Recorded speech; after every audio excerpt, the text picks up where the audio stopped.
Bertolt Brecht foi dramaturgo, poeta e diretor alemão. Ele nasceu em 10 de fevereiro de 1898, em Baviera, formou-se em medicina e, após ter servido na guerra como enfermeiro, volta com o intuito de estudar ciências, literatura e, mais tarde, teatro. Sua obra é marcada pela luta contra o capitalismo e o imperialismo.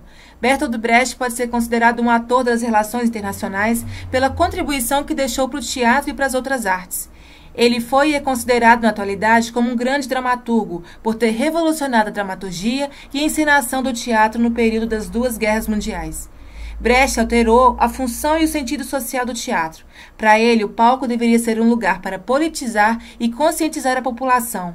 Os acontecimentos da época deveriam ser discutidos no palco, através da poesia e do divertimento, e teriam que trazer consigo reflexões.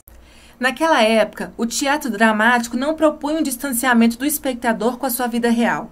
Esse teatro naturalista que Brecht criticava e que foi proposto inicialmente por Aristóteles, tinha como característica enfatizar o drama dos personagens, da cena e da história. Com o tempo, isso foi tomando outras proporções, de forma que isso foi sendo usado como uma arma para deixar de lado os conflitos da época e tirar, assim, o espectador da realidade que ele mesmo não queria ver. A arte havia se consumido e se tornado um produto, ou como hoje denominamos, havia se tornado entretenimento, uma distração ou até uma diversão completamente alienada.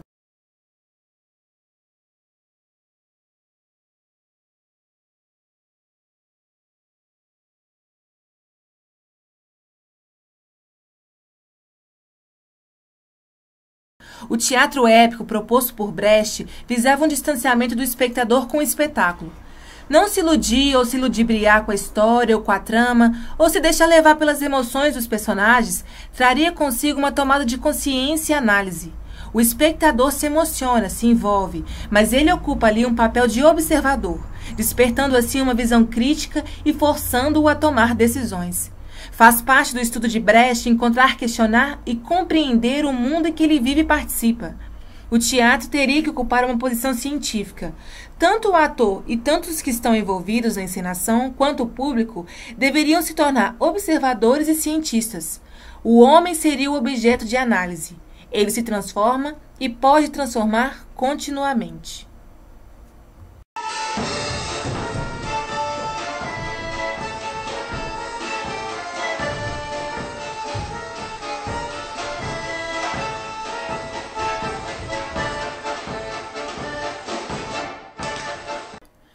Antes, o teatro era tratado como algo comum e contraditório à sua realidade. O diálogo estabelecido mantinha o espectador acomodado e alienado da sua capacidade crítica e revolucionária, tendo uma visão muito pessimista da vida. Desde o cenário, figurino, objetos de cena, dramaturgia, atuação, tudo era um faz de contas da vida real, bem similar aos modelos de novelas atuais. Não era incorporado assuntos relevantes à política e à construção de todos os participantes da sociedade. Uma mentirinha. O público ficava em uma posição de conformismo daquelas histórias. Ali não era um espaço para se enxergar e refletir. Era um lugar para distração, para deixar-se, de forma cômoda, se envolver pelos sentimentos dos personagens e depois passar.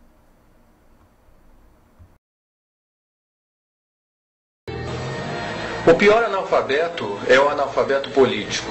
Ele não ouve, não fala, nem participa dos acontecimentos políticos. Ele não sabe que o custo de vida, o preço do feijão, do peixe, da farinha, do aluguel, do sapato e do remédio dependem das decisões políticas. O analfabeto político é tão burro que se orgulha e estufa o peito dizendo que odeia a política. Não sabe o imbecil que da sua ignorância política nasce a prostituta, o menor abandonado e o pior de todos os bandidos, que é o político vigarista, pilantra, o corrupto e lacaio dos exploradores do povo. Em meio às crueldades e atrocidades cometidas pelas mãos humanas, era preciso despertar o povo não só alemão e acordá-los do anonimato e da alienação cultivada pela cultura burguesa. Era necessário romper com o tradicionalismo vigente, para que as outras classes tivessem direito de voz e de cena. Brecht acreditava que o objetivo do teatro deveria ser mostrar um mundo cuja mudança partisse do próprio indivíduo e de sua consciência. Dessa forma, ele coloca o espectador em uma posição reflexiva e distanciada, onde ele pudesse ao mesmo tempo enxergar o homem e ele mesmo. Dessa forma, fazendo um paralelo com o ponto importante usado pelo regime totalitário, o isolamento do indivíduo, essa sensação de impotência incitada em vários setores da sociedade, não apenas do teatro, que foi usado como propaganda política e meio de moldar pensamentos, são essenciais como elementos para incitar terror. No regime totalitário, o espaço para o questionamento e diálogo era inexistente. O terror no indivíduo aumenta a partir do momento em que ele não se sente mais parte de nada. Ele se sente só em meio ao caos, impotente, e se conforma a respeito dos conflitos gerados. O indivíduo encontra como saída de inserção fazer parte do Estado e ser conduzido por ele. Ele se torna parte da massa. Mas como isso de fato acontece? Um dos questionamentos de Brecht é como as pessoas, através do encantamento investido pela burguesia, viram-se parte e frentes ao nacional-socialismo. Por que a maior parte dos alemães aderiram tão passivelmente e foram coniventes ao nazismo? Neste trecho do poema Grande Parada Militar Alemã, fica claro que a sociedade, em sua maioria, não distinguia mais as coisas. O nazismo criara um terreno lúdico de que haveria uma grande conspiração mundial contra o povo alemão. Lá vêm eles, uma multidão pálida, heterogênea. À frente a bandeira cor de sangue com a cruz. É a gente do povo que carrega essa cruz. Lá vêm eles, com mulheres e filhos, depois de 5 longos invernos. Não distinguem mais a coisa claramente. Arrastam os velhos e os doentes e desfilam. É a grande parada militar alemã. Neste contexto de terror, as vontades do Estado ultrapassavam os lares. Em casa e com a sua própria família, o homem se sentia só e ameaçado. A seguir, tirado de um trecho da peça Terror e Miséria do Terceiro Reich, é nítido como as famílias se sentiam só dentro da sua própria casa. Ei-los, os senhores professores estão aprendendo a marchar. O nazistinha puxa-lhe as orelhas e lhes ensina a posição de sentido. Cada aluno um espião. Não precisam saber nada do mundo ou do universo, mas é interessante informar o que, de que e quando. Aí vêm as criancinhas. Elas buscam o carrasco e o trazem para casa. Deletam o próprio pai, chamam-no de traidor e ficam olhando quando levam um velho de mãos dadas e pés algemados. Brecht, sendo ativamente politizado, propõe em suas peças e poesias uma discussão a respeito da forma que a política estava sendo conduzida. Ele queria desnudar e quebrar o predomínio do antissemitismo como única política empreendida pelo nacionalsocialista. Em suas obras, várias vezes ele deixa claro os diversos ângulos vistos pela Alemanha nazista. É dessa forma que Brecht compõe suas obras.